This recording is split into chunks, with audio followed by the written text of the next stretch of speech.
ယေရှုခရစ်တော်နာမဖြင့်မင်္ဂလာပါ။ဒါရတော့နေ့ရက်တည်းဖြစ်ပါစေဆိုပြီးတော့ရှင်းစွာနှုတ်ဆက်ချင်ပါတယ်။ဒီကနေ့မနေ့မှာကျွန်တော်တို့ဒီနှုတ်ဘတ်တော်အဖြစ်အနေငယ်လေးကျွန်တော်တို့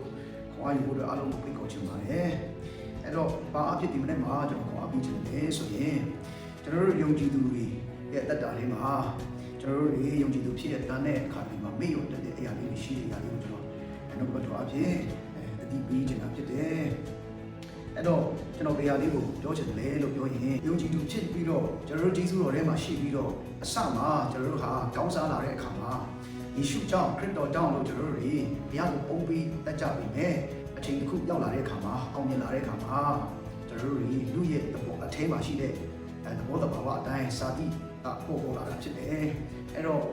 ဒီလိုအခြေအနေရောက်လာခဲ့တာငါအဖြစ်ဖြစ်တယ်။ငါဒီလိုလေးကြံစည်လိုက်လို့ဒီလိုလေးလှုပ်လိုက်လို့ဒီလိုအခြေအနေရောက်လာတာဆိုပြီးတော့ကျွန်တော်တို့တွေဘုရားကိုဒုတိယနေရာမှာထားပြီးတော့ကိုယ့်ရဲ့လှုပ်ဆောင်မှုတွေဟာကိုယ့်ရဲ့ဒီအကြံစီကိုပြု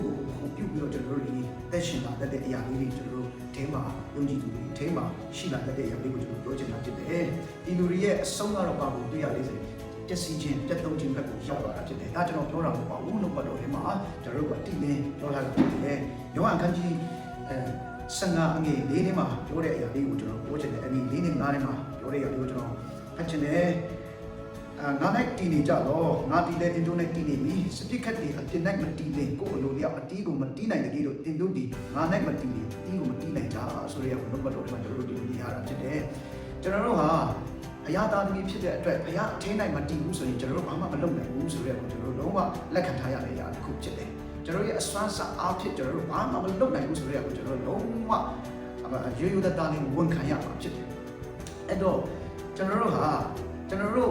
ရက်တည်နိုင်ခြင်းနေ့စဉ်တဲ့သူဘာမှာကျွန်တော်တို့အသက်ရှင်နိုင်တယ်ရက်တည်နိုင်တယ်သွားလာနိုင်တယ်ဆိုတာဟာကျမ်းမာနေတယ်ဆိုတာကကျွန်တော်တို့တွေကျမ်းမာရေးကြီးဆိုင်နိုင်လို့မဟုတ်ဘူးအစားကောင်းအတော့ကောင်းတွေကျွန်တော်တို့စားနိုင်လို့လည်းမဟုတ်ဘူးဗျာကျမ်းမာရေးကြီးဆိုင်နိုင်လို့လည်းမဟုတ်ဘူးဘုရားသခင်ရဲ့ကျေးဇူးပြုခြင်းအထင်းမှာအသက်ရှင်လို့ကျွန်တော်တို့တွေကျမ်းမာအသက်ရှင်နိုင်တာဖြစ်တယ်ဆိုရတော့ကျွန်တော်ဒီနေ့နှုတ်ပတ်တော်အဖြစ်နဲ့ပြောချင်တယ်အောက်မှာငွေ9မှာရောက်လာတဲ့ခါမှာ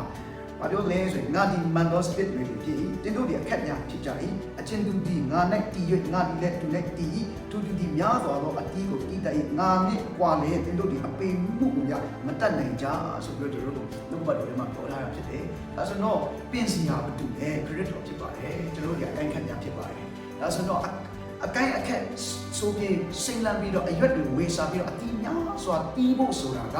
ဒီနေ့ပင်စီတီးဖို့တော့ခရစ်တော်အထင်းနဲ့ကျွန်တော်တို့တွေတည်နိုင်မှတည်နေမှကျွန်တော်တို့ဒီမိုးတန်လေးတန်အမျိုးမျိုးကိုခံနိုင်ပြီးတော့ကျွန်တော်တို့ဒီအတီးများစွာတီးတော့အသက်ကလူအများကိုအကျိုးပြုတော့အသက်ကကောင်းကြီးဖြစ်စေတော့အသက်ကကျွန်တော်တို့ရရှိမယ်ဆိုရကိုကျွန်တော်နှုတ်ပတ်တော်အဖြစ်ဟောပြီးချင်တာဒီနေ့တော့ဖြစ်ပါတယ်အားလုံးပါရရှိသူကောင်းကြီးပေးပါစေခရစ်တော်၌လာပြီးတော့